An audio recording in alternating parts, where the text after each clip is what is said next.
The splash of water happened in less than a second, but it changed everything. I stood frozen beside my apartment building with a garden hose still in my hand as my beautiful neighbor stopped walking. Her white summer blouse clung to her shoulders, droplets rolled from her hair, and grocery bags slipped slightly in her trembling hands. My heart sank. I had only been washing mud from the shared walkway after a heavy storm, and I never saw her coming around the corner. Before I could even begin apologizing, she slowly looked at me. Instead of anger, tears gathered in her eyes. Then she leaned closer and whispered something so unexpected that every word caught in my throat. She quietly said she wished every painful memory could disappear as easily as the makeup that was now washing from her face. Before we continue this emotional journey, please take a moment to like this video, leave a comment telling us where you're watching from, share this story with someone who believes in second chances, and subscribe to Ripple of Kindness for more heartfelt stories that remind us humanity still exists. Her name was Emma, and although everyone in our apartment complex noticed her graceful smile and quiet kindness, very few people truly knew her. She always greeted everyone politely, watered the flowers outside her door every morning, and volunteered to help elderly neighbors carry groceries. To the rest of us, she looked like someone whose life was perfectly put together. Standing there that afternoon, however, I noticed something I had never seen before. As the water washed away the carefully applied makeup on one side of her face, faint bruises slowly appeared beneath it. My apology died in my mouth. Suddenly, I understood why she wasn't angry. Emma quickly adjusted her hair, smiled weakly, and insisted she was fine. She thanked me for helping clean the walkway as though nothing unusual had happened. But the sadness in her eyes refused to disappear. She walked toward her apartment without looking back, leaving me standing there with more questions than answers. For the rest of the evening, I couldn't stop thinking about what I had seen or the heartbreaking words she had whispered. For weeks, I had admired her from a respectful distance, never because of her beauty alone, but because of the quiet warmth she carried wherever she went. She always seemed to make lonely people feel noticed. Children smiled when she passed. Even stray cats somehow trusted her. Yet behind that gentle smile, there had clearly been a storm no one else had recognized. The next morning, I noticed fresh flowers outside her apartment door. They hadn't been there the night before. Attached to them was a card with no name. She picked them up without smiling and immediately threw the card into the trash before stepping inside. Something about that moment didn't feel romantic. It felt frightening.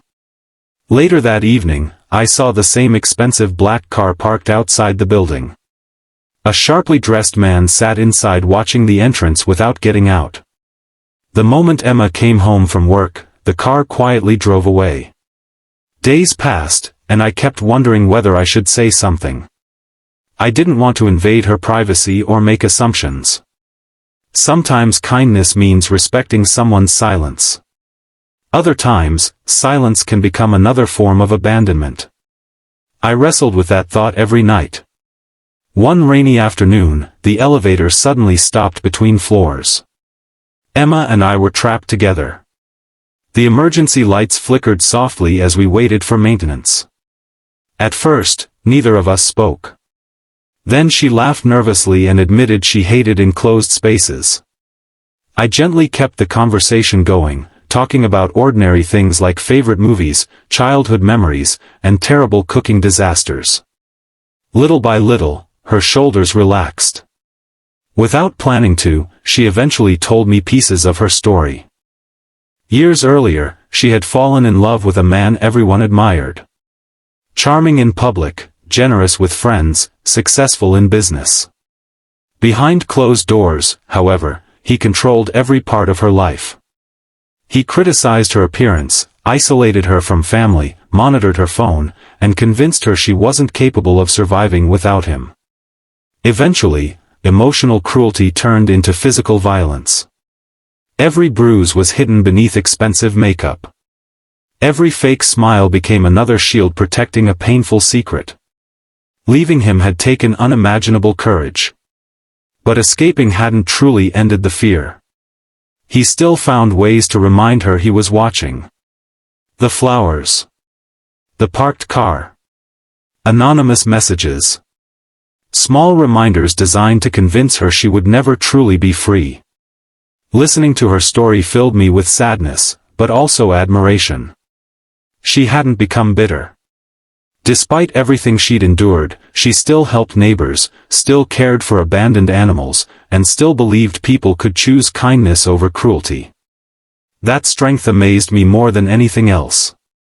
The elevator finally opened, but our conversation didn't end there. Over the following weeks, our friendship slowly grew. There were no dramatic confessions or sudden romance. Just quiet evenings sharing coffee on the apartment rooftop while watching sunsets paint the city skyline orange and gold. Sometimes we talked for hours. Other times we simply enjoyed the silence. Healing, I learned, often happens in peaceful moments rather than extraordinary ones. Emma eventually began attending counseling again after stopping months earlier. She admitted she'd been afraid of facing her memories alone. Now she realized asking for help wasn't weakness but courage. Watching her slowly reclaim parts of herself felt like witnessing spring arrive after the longest winter. Meanwhile, I also confronted my own regrets. After losing my younger sister years before, I had buried myself in work and avoided emotional connections altogether. Meeting Emma reminded me that protecting ourselves from pain can also prevent us from experiencing genuine joy. We were both carrying invisible scars, different in shape but similar in weight. One evening, the black car returned. This time it remained parked for nearly 2 hours. Emma saw it too. Fear returned to her eyes. Instead of pretending everything was fine, she called the police and reported the harassment.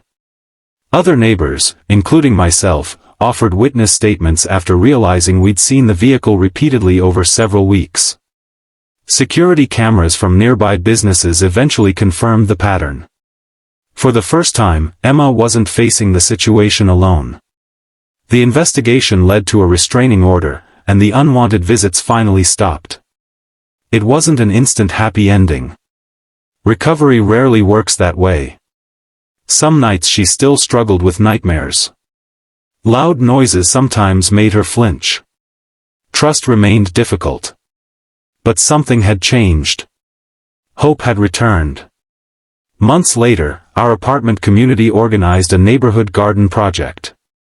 Residents planted flowers, vegetables, and small trees together. Emma volunteered to coordinate the event. Watching children laugh while helping her dig tiny holes for sunflower seeds, I noticed something different about her smile. It reached her eyes. There was no makeup hiding bruises anymore. Only sunlight warming a face that had slowly rediscovered peace. During the opening celebration, she thanked everyone for creating a place where she finally felt safe. She said healing didn't arrive because one heroic person rescued her. It happened because ordinary people chose compassion instead of looking away. A neighbor offered coffee. Someone carried groceries. Another listened without judgment. Small acts of kindness combined until they became strong enough to rebuild an entire life. Her words stayed with me long after everyone went home. Sometimes we believe changing someone's world requires extraordinary courage or endless resources. More often, it begins with simply noticing when someone is hurting and refusing to let them believe they're completely alone. If this story has touched your heart so far, please like this video, share it with someone who needs hope today, and subscribe to Ripple of Kindness. Your support helps these stories reach people who may need a reminder that brighter days are still possible.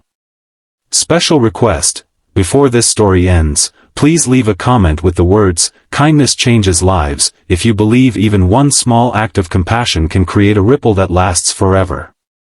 Nearly a year after the accident with the garden hose, I found myself watering the same walkway again. Emma walked around the corner carrying groceries just as she had that unforgettable afternoon. This time I quickly turned off the water before she reached me. She laughed, and together we remembered the moment that had once filled us both with embarrassment and pain. She smiled with complete honesty and admitted that what seemed like the worst day of her year had quietly become the beginning of a brand new chapter. Sometimes life introduces hope in the strangest ways. A simple accident became the first step toward friendship, healing, and the courage to believe that broken hearts can mend when surrounded by kindness. As the evening sun settled behind the buildings and neighbors gathered to chat beneath blooming flowers, I realized the greatest miracles are rarely loud. They begin with ordinary people choosing compassion over indifference, one gentle moment at a time, creating ripples of kindness that continue far beyond anything we can ever see.